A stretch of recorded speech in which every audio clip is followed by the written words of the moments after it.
Hello बच्चों, क्या हाल चाल। बढ़िया एकदम। तो आई होप कि आप लोग की जो एग्ज़ाम है यानी कि अच्छे से होगी और आप बहुत मेहनत से तैयारी कर रहे होंगे और सभी लोग अपने एग्ज़ाम की तैयारी करने में जुट गए हैं। और यहाँ तक कि जो आपका बोर्ड है वो भी आपका जो एग्ज़ाम डेट है क्लियर कर दिया है। आपका एग्ज़ाम डेट यानी हमको लगता है कि यहाँ तक यानी 16 फरवरी से स्टार्ट है, यानी 16 फरवरी से आपका एग्ज़ाम डेट क्लियर हो गया है। तो उसी को हम लोग मद्देनजर रखते हुए क्या करते हैं कि अपना तैयारी हम लोग स्टार्ट करते हैं। तो आज हम आपके लिए लाए हैं यानी कि यूपी बोर्ड जो कि 2022 में एग्जाम हुआ है यानी क्लास 10th का मैथ का, तो वो है आपके लिए। और इसी को हम लोग क्या करते हैं, सॉल्व करते हैं। ठीक है। तो इसमें क्या होगा कि हम लोग इसमें ये देखेंगे कि किस चैप्टर से कितने मार्क्स के क्वेश्चन आए हैं और किस चैप्टर से कितने मार्क्स के क्वेश्चन आए हैं, तो कितना इंपॉर्टेंट है हम लोग इस बात में को इसमें देखेंगे और कुछ सॉल्व हम लोग करते चलेंगे। तो आप हमारे साथ जुड़िए और ये आपका खूबसूरत सा चैनल यानी कंसेप्ट ऑफ एम के, अगर आप अभी तक आप इसको सब्सक्राइब नहीं किया तो सब्सक्राइब कीजिए और लाइक कीजिए, शेयर कीजिए, और ताकि उन हर बच्चों को शेयर कीजिए जिनको इसकी आवश्यकता है। ठीक है। और ऐसे हम लोग कुछ 15-20 प्रैक्टिस सेट कर लेंगे तो आपका जो प्रिपरेशन है बहुत ही बेहतरीन हो जाएगी और आपको जो डर लग रहा है एग्जाम को लेकर वो डर नहीं लगेगा। चलिए देखिए, यानी कि ये प्रीवियस ईयर का यानी क्वेश्चन पेपर है जो कि क्या होगा कि इसी को हम लोग सॉल्व करते हैं। ठीक है। आपका टोटल समय दिया है यानी कि 3 घंटे 15 मिनट, जो कि बोलते हैं कि 15 मिनट आपको पढ़ने के लिए होता है, लेकिन पढ़ने के लिए आप ये मत केयर कीजिए कि पढ़ने के लिए होता है। आपको जैसे यानी कि पेपर मिले तो आप क्या कीजिए, उसको हल करना स्टार्ट कर दीजिए। ठीक है। क्योंकि और एग्जाम में वही वही चीज़ आप हल करेंगे जो कि आपको कंठस्थ एकदम पहले आ रहा है। और अगर आपको दीर्घ उत्तरीय क्वेश्चन आ रहे हैं, जैसे मान लीजिए कि 4 नंबर 6 नंबर 8 नंबर जो भी है, तो उसको हम लोग पहले करने की कोशिश करेंगे ताकि अगर बाद में अगर छूटने की भी नौबत आ जाती है तो वो छूटे तो 1-2 नंबर के केवल छूट सके। ये तो वो तो पहले तो हम लोग को छोड़ना नहीं है। अगर छूटता भी है, अगर कोई नहीं भी आता है तो 1-2 नंबर का इसे छोड़ सकते हैं। ठीक है ना। लेकिन जो भी आएगा आपका सबसे पहले दीर्घ उत्तरीय क्वेश्चन को नहीं छोड़ने हैं। तो देखिए हम लोग क्या करते हैं ये कि 2022 का हम लोग पेपर सॉल्व करते हैं। मैथ का हम लोग पेपर सॉल्व करते हैं। देखिए इसको जो एनसीईआरटी पैटर्न लागू हुआ है तो इसको यूपी बोर्ड वाले भी और सीबीएसई बोर्ड वाले भी देख सकते हैं। ठीक है ना। क्योंकि दोनों का जो क्वेश्चन लेवल है वो सेम है, एक ही बुक है, बस अंतर क्या है कि इसमें इंग्लिश में दिया है, उसमें क्या है, हिंदी में दिया है। देखिए इसमें पहला क्वेश्चन क्या कह रहा है।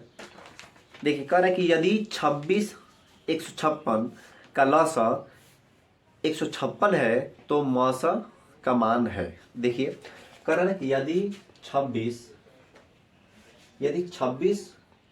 और 156 का लसा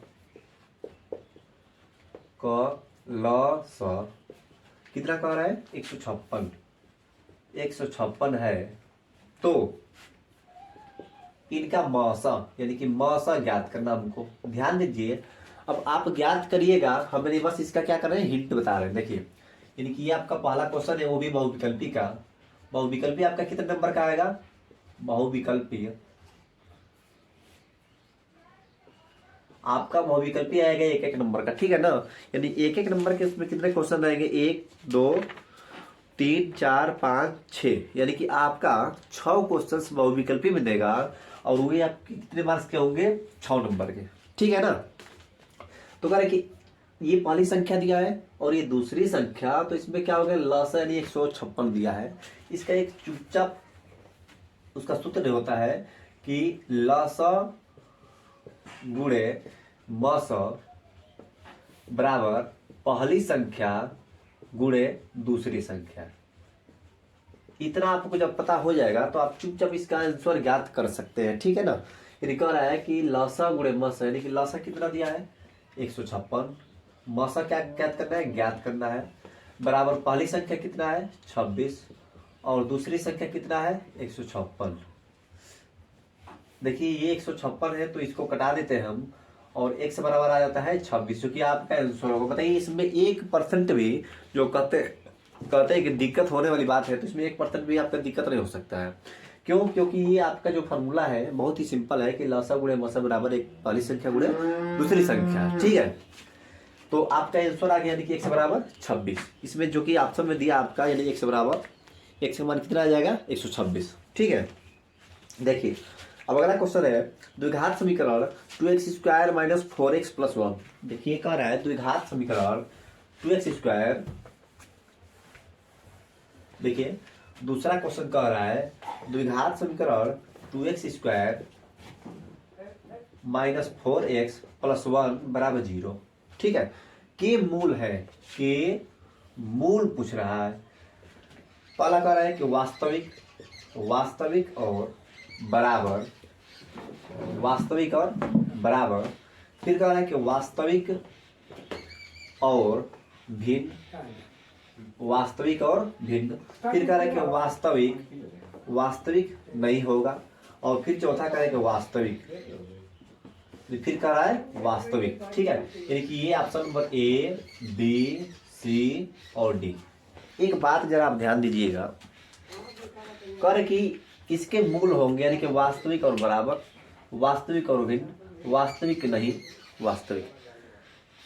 तो अब हम लोग देखते हैं कि अगर ऐसा आ जाएगा तो अब क्या करेंगे। तो अभी आपको यानी कि हम बताए कि अगर d बराबर आ जाएगा यानी कि b² माइनस 4ac, यही आपका चाबी है।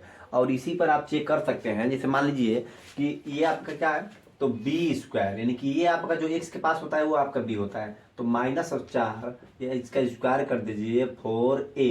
a क्या है आपका 2 है और c क्या है आपका 1 है, यानी कि -4 का स्क्वायर 16 और 4 दूना के 8। आपका आंसर आ गया नहीं यार आपका भैया d आ गया 8। इसका मतलब क्या है सुन लीजिए। तो d अगर 0 के बराबर होगा, ठीक है, तो मूल वास्तविक और समान होगा, मूल वास्तविक और समान होगा। अगर आपका d 0 से बड़ा है तो मूल वास्तविक तो होगा लेकिन असमान होगा। क्या होगा, असमान। असमान मतलब आप समझ लीजिए भिन्न भिन्न। ठीक है ना। तो कह रहे हैं कि मूल आपका वास्तविक होगा और असमान, इसी को कहते हैं हम लोग भिन्न, इसी को हम लोग कह सकते हैं भिन्न। और यहाँ पर कह रहे हैं कि d अगर 0 से छोटा होगा तो काल्पनिक होगा, काल्पनिक, और ये क्या होगा असमान। यानी आपको 3 हम कंडीशन बता दिए कि अगर d आपका 0 से बड़ा होगा, इसका मतलब क्या होगा, अगर d 0 से बड़ा होगा तो आपका वास्तविक और बराबर नहीं होगा यानी कि असमान होगा। करें कि अगर d 0 से छोटा होगा इसका मतलब, तो इसको कहते हैं कि काल्पनिक और असमान। अगर d 0 के बराबर हो जाएगा तो आप क्या कहेंगे कि वास्तविक और समान। कोई दिक्कत।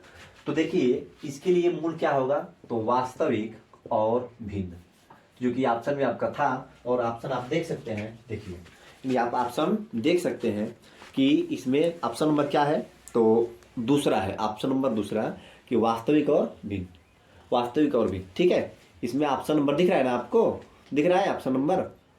अब आ गया आपका यानी कि क्वेश्चन नंबर तीसरा। ठीक है, आपका क्वेश्चन नंबर तीसरा दिख रहा है। ठीक है, तीसरा क्वेश्चन देखिए। और क्या इसमें कह रहा है कि बिंदु -1, देखिए -1 और कामा -3। फिर कह रहा है कि 5, 2। ठीक है ना। कह रहे कि इनके बीच की दूरी ज्ञात कीजिए।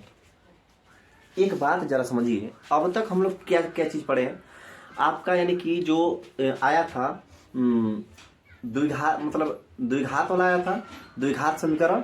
ठीक है, यानी कि उससे आपका पूछ रहा था मूल के बारे में। और उसके बाद क्या पूछ रहा था कि आपका ये आया था, यानी कि एक निर्देशांक ज्यामिति से आ गया। यानी ऐसी ऐसी चीजें करते हुए देखिए एक और क्वेश्चन आया था, यानी कि आपका लौसा मौसा से आया था। ठीक है, तो इन सभी से क्वेश्चन ऐसे करते हुए आएगा और आपको उसी प्रकार से समझना है। कर कि इन दोनों के बीच की दूरी ज्ञात की। ध्यान दीजिए बीच की दूरी का फार्मूला क्या होता है, d बराबर, तो रूट में, यानी d आप इस वाले लिख सकते हैं। ठीक है ना, डिस्टेंस। तो x1 माइनस x2 का होल स्क्वायर अब प्लस y1 माइनस y2 का होल स्क्वायर। ठीक है ना। करेक्ट, d बराबर रूट में x1 माइनस x2 का whole square plus y1 minus y2 का होल स्क्वायर। और ये पहले को x1 माना जाता है, ये y1, और इसको x2 और इसको y2। ठीक है, तो अगर कि x1 माइनस x2 का, अच्छा ये पहले बताइए अगर कोई ऐसे भी लिखता है कि जब हम, जैसे होता है ना कुछ लोग ऐसे होते हैं कि उल्टे चलते हैं हमेशा, कहेंगे कि आप इस तरफ चलिए तो कहेंगे नहीं हम इस तरफ जाएंगे। तो भैया कोई कहता है कि हम x1 में से x2 नहीं घटाएंगे, यानी अगर दोनों दयादय होगा तो क्या करेगा, हम x1 में से x2 नहीं घटाएंगे, अब क्या करेंगे x2 में से x1 घटाएंगे। चलो भाई वो भी सही। तो यहां पर भी आपको वही घटाना पड़ेगा कि y2 माइनस y1। ठीक है, करेक्ट, x2 माइनस x1 और y2 माइनस y1, यानी कि आप ये भी फार्मूला लिख सकते हैं। ठीक है, आप रखिए। तो हम लोग पहला यूज करते हैं, क्या चीज, x1 माइनस x2 क्या आप रखेंगे, तो -1 और ये -5, इसका होल स्क्वायर प्लस ये क्या है -3 और ये -2, इसका होल स्क्वायर। कह रहा है कि -6 का स्क्वायर क्या होगा 36, और ये 5 दूना मतलब 5 और 5 का स्क्वायर क्या होगा 25। ये कितना हो गया 6 5 11 और 3 2 6, यानी कि 3 2 5 और 1, यानी हासिल आपका 6, यानी आपका आंसर कितना आ गया रूट में 61। देखिए आपका रूट में 61, यानी कि ऑप्शन में दिया, यानी ऑप्शन नंबर फर्स्ट है, यानी कि रूट में 61। ठीक है ना, यानी इसी प्रकार से हम लोग करते चले जाएंगे, यानी इकाई। और ये आपका जो है यानी मोस्ट इंपॉर्टेंट है, यानी बीच की दूरी तो लगभग हमेशा पूछता ही रहता है, तो आप लोगों को इसको समझना पड़ेगा। ठीक है, चलो अगर यही बात करते हैं हम लोग मध्य बिंदु पूछे, तो यदि इन दोनों का मध्य बिंदु पूछता है तो क्या करेंगे, तो x1 प्लस x2 बटे में 2 और y1 प्लस y2 बटे में 2। ठीक है, यानी x1 प्लस x2 बटे में 2 और y1 प्लस y2 बटे में 2, यानी यही चीज हम लोग कर देंगे क्या चीज, मध्य बिंदु ज्ञात करने के लिए। कोई दिक्कत? ठीक, आगे देखिए क्या कह रहा है, अगला क्वेश्चन कह रहा है आपका अगला क्वेश्चन है कि त्रिज्या r के एक वृत्त के कोण थीटा वाले त्रिज्यखंड के संगत चाप की लंबाई है। ध्यान दीजिए, देखिए यानी क्या बोल रहा है कि चाप की लंबाई बराबर क्या होता है, तो सुनिए कि थीटा बटे में 360 गुणे 2πr। अच्छा, अगर कोई ये पूछे कि भाई 2πr है क्या चीज, तो हम लोग क्या बताएंगे, 2πr क्या चीज है, हाँ, तो 2πr हम लोग बताएंगे कि यही परिधि है। क्या है, परिधि है। ठीक है, यानी ये है आपका परिधि, तो यही आपका आंसर भी हो जाएगा। देखिए कह रहे कि थीटा यानी थीटा वाले और त्रिज्या आर वाले, ठीक है ना। देखिए अगर हम ये कहते हैं कि यहाँ आपका अगर थीटा हम 90 अंश दे दें, ठीक है ना, यहाँ आपका थीटा अगर हम 90 अंश दे दें, और ये आपका जो पूरा वृत्त है, पूरा वृत्त का ये परिधि है ना, इसको क्या बोलते हैं, परिधि, यानी 2πr। तो कह रहे कि अगर हम थीटा के बदले 90 अंश दे दें, तो इसका मतलब कि 2πr का 1/4 ही लंबाई होगा कि नहीं होगा, केवल यानी केवल 1/4 होगा ना। तो यहाँ पर थीटा के मतलब हम 90 अंश रख सकते हैं, और यहाँ पर 360 गुणे 2πr, और यहाँ से 9 1 9 9 4 37, यानी कि 1/4 और 2πr। अब जरा आप कल्पना कर सकते हैं कि अगर ये पूरा आपका जब 2πr हो रहा है, तो ये आपका क्या होगा, यानी कि 2πr का 1/4। कोई दिक्कत नहीं है। ठीक है, तो यही आपको चीज समझना है। देखिए ऑप्शन नंबर यानी कि तीसरा है, ऑप्शन नंबर आपको तीसरा यानी कि देखने को मिल रहा होगा कि यही आपका हो जाएगा, यानी कि थीटा बटे 360 गुणे 2πr। अच्छा, एक बात और है, अगर यहाँ पर हम 4 करते हैं, ठीक है, यदि 2 से ऊपर गुणा करते हैं, तो यहाँ पर क्या हो जाएगा 720 हो जाएगा, 720। तो आप इससे डरना नहीं है, आपको इससे डरना नहीं है। अगर यहाँ पर हम ये 4 हटा देते हैं, तो यहाँ पर 180 हो जाएगा। कोई दिक्कत नहीं। यानी ये चीज़ आपको कॉमन सेंस होने चाहिए। यानी आप अगर क्लास 10th के छात्र हैं, वो भी आपका एग्जाम आ चुका है, तो अगर आप थोड़ा भी पढ़े होंगे तो आप इस बात को समझते होंगे। ठीक है, चलिए इससे अगला क्वेश्चन क्या है, इससे अगला क्वेश्चन है कि दो समरूप त्रिभुजों की भुजाओं का अनुपात 9/16 है। देखिए सबसे मस्त और सबसे आसान क्वेश्चन आ गया है। कह रहे हैं कि त्रिभुज 1 एंड त्रिभुज 2 की भुजाओं का अनुपात, यानी कि रेशियो ऑफ साइड्स, कह रहे हैं कि भुजाओं का अनुपात कितना दिया हो, तो इसको हम लोग समझ सकते हैं कि 9:16 दिया है। ठीक है ना, तो कह रहे हैं त्रिभुजों के क्षेत्रफलों का अनुपात। एक बात और समझ लीजिए, इसे कहता है कि द रेशियो ऑफ साइड्स, अगर दे दिया है इंग्लिश मीडियम वाले, तो क्या कहता है कि the ratio of their areas. तो हम लोग क्या कहेंगे कि एरिया त्रिभुज, मान लीजिए कि ये दो क्या है ABC, और ये क्या है PQR। ठीक है, तो कह रहे कि पहला अगर 9 होगा तो और ये क्या है 16 है। ये बातें समझ में आ रही है। और ये कब इस तरह से अनुपात देगा, जब दोनों समरूप होंगे तब। समरूप होंगे तब ये दोनों क्या है समरूप है। ठीक है, जिसको बोलते हैं यानी कि कॉन्ग्रुएंट जिसको बोलते हैं। ठीक है, तो कह रहे कि त्रिभुज एरिया त्रिभुज ABC बटे में एरिया त्रिभुज PQR। अच्छा, इसका मतलब क्या हुआ, एरिया त्रिभुज ABC का मतलब कि भैया त्रिभुज ABC का क्षेत्रफल बटे में त्रिभुज PQR का क्षेत्रफल। अब इन दोनों का रेशियो का मतलब क्या हो गया अनुपात, और बराबर हम लोग करते हैं तो भुजा पहला का और भुजा दूसरा का हम लोग स्क्वायर कर देंगे। ठीक है ना। अच्छा, एक बात समझिए, पहला भुजा क्या है 9 का स्क्वायर, और 16 यानी 16 का स्क्वायर। ठीक है, तो 9 का 81, और ये क्या है 16 का 16 कितना होगा 256। देखिए इसमें ऑप्शन नंबर डी यानी कि ऑप्शन नंबर 4 सही आप देख सकते हैं। ठीक, आपको ऐसे ही क्वेश्चन हल करने हैं, और एक भी आपका क्वेश्चन अगर गलती हो जाए तो फिर आप उससे कहना। ठीक, अगर आपको जिस क्वेश्चन में अगर जितना बताए हैं और उसमें आपको दिक्कत है तो आप कमेंट करके बता सकते हैं। ठीक है ना, आप कमेंट कर दीजिएगा, हम देख लेंगे, उसका रिप्लाई तुरंत देंगे। ठीक, चलिए अब हम लोग बढ़ते हैं लास्ट क्वेश्चन जो कि ऑप्शनल का होगा। करके यदि कोसेक ए बराबर सेक ए। ठीक है, करके यदि कोसेक ए बराबर सेक ए, तो कह रहा है कि और जो ए है आपका यानी थीटा 0 से बड़ा है और 90 से छोटा है, या 0 के बराबर भी हो सकता है और 90 के बराबर हो सकता है, तो कोण ए का मान होगा। ठीक है, चलो देखिए इसको मिटाते हैं।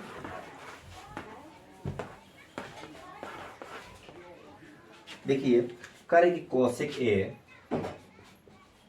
ए बराबर सेक ए, कोसेक ए बराबर सेक ए।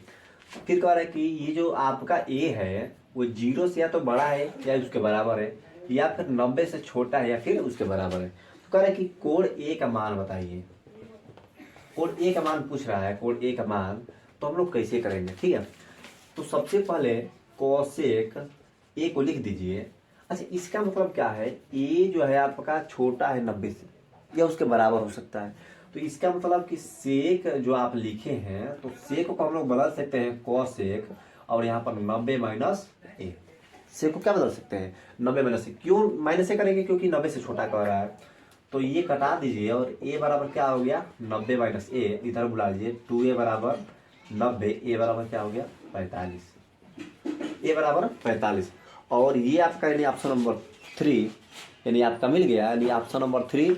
तो आपको 1% भी जो कहते हैं ना कि समस्या है तो उतना भी नहीं होगा। कब, जब आप कंसेप्ट सीखे रहेंगे तब आपका 1 नंबर का भी गलती नहीं होने देंगे। बस आप इसको यानी कि देखते रहिए। ठीक है, यानी आपका ये ऑप्शनल आपका खत्म हुआ। ठीक है, और बात करते हैं हम लोग धीरे धीरे।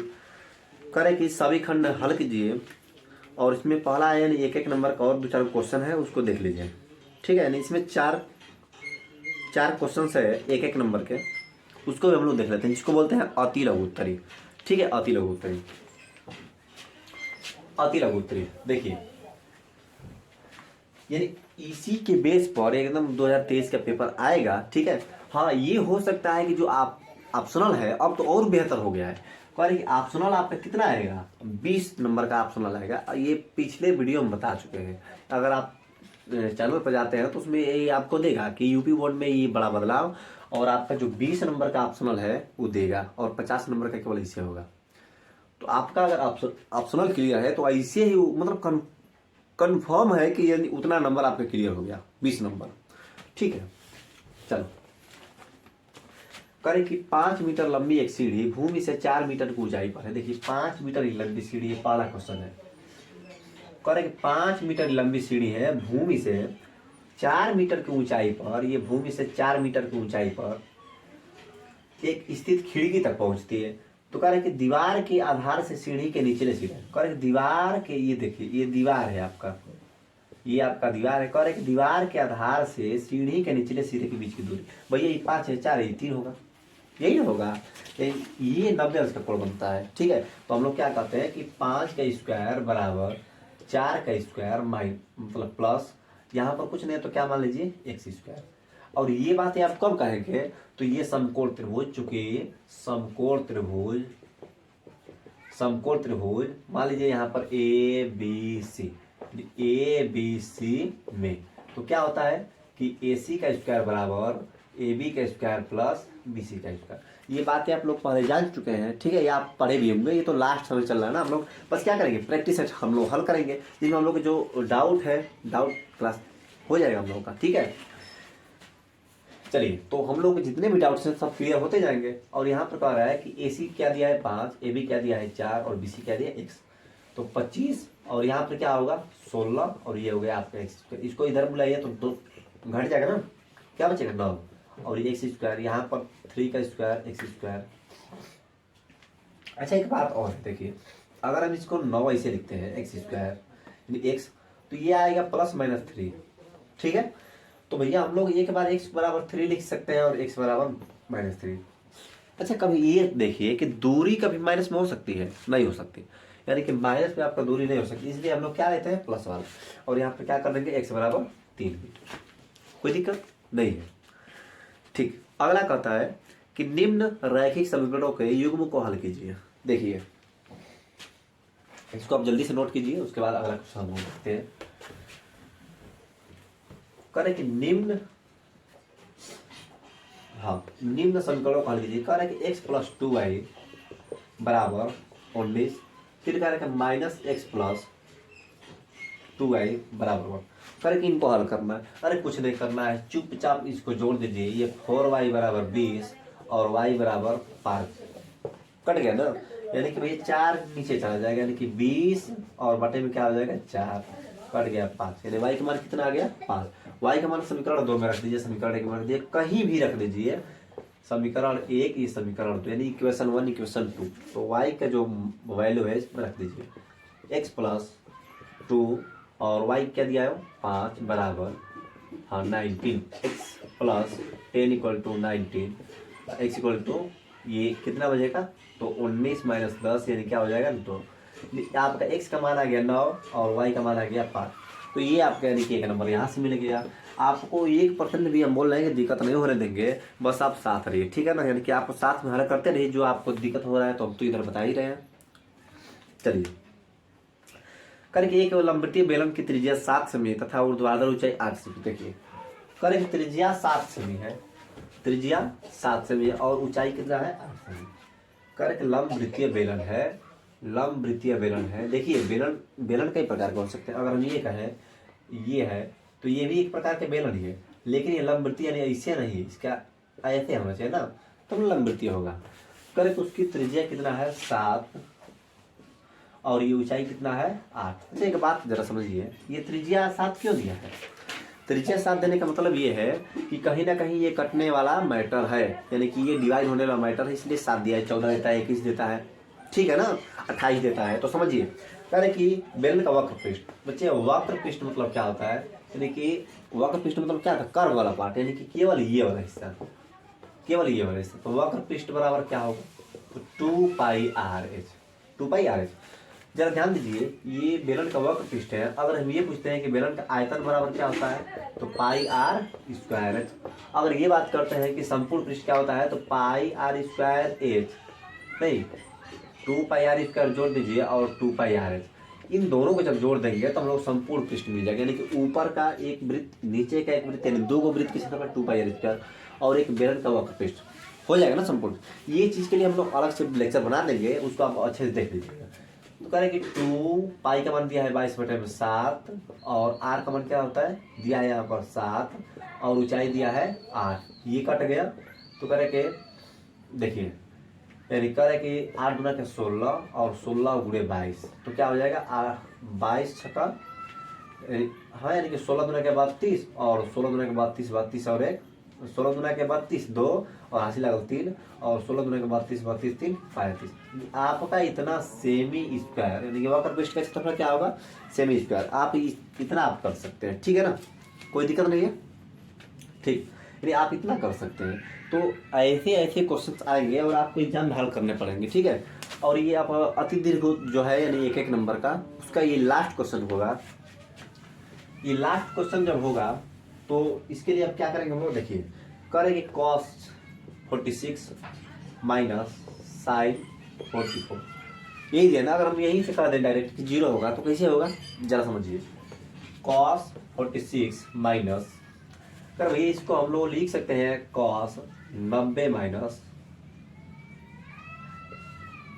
ये चीज, यानी कि हम लोग लिख सकते हैं ना, करें कि भाई 44 को हम लोग 90 माइनस 46 नहीं लिख सकते हैं, लिख सकते हैं। और यही बात जब करेंगे तो cos 46 और यहाँ पर क्या होगा माइनस। अब देखिए 90 में से जब घटाते हैं तो पहले में तो सभी प्लस होता है ना, तो साइन क्या बदल जाएगा cos 46 कट गया यानी ये आपका आंसर हो गया 0। तो हम लोग ऐसे क्वेश्चंस को हल करते रहेंगे और इसके बाद हम लोग मिलते हैं नेक्स्ट वीडियो में। तब तक लेके क्या होगा कि सभी लोग अपना तैयारी यानी कि अच्छे से करते रहिए, ठीक है। और इसके लिए आप जम के तैयारी कीजिए, ये आपका लास्ट समय चल रहा है, ठीक है। और तब तक के लिए बाय, और सभी लोग अपना तैयारी अच्छे से करो, ठीक।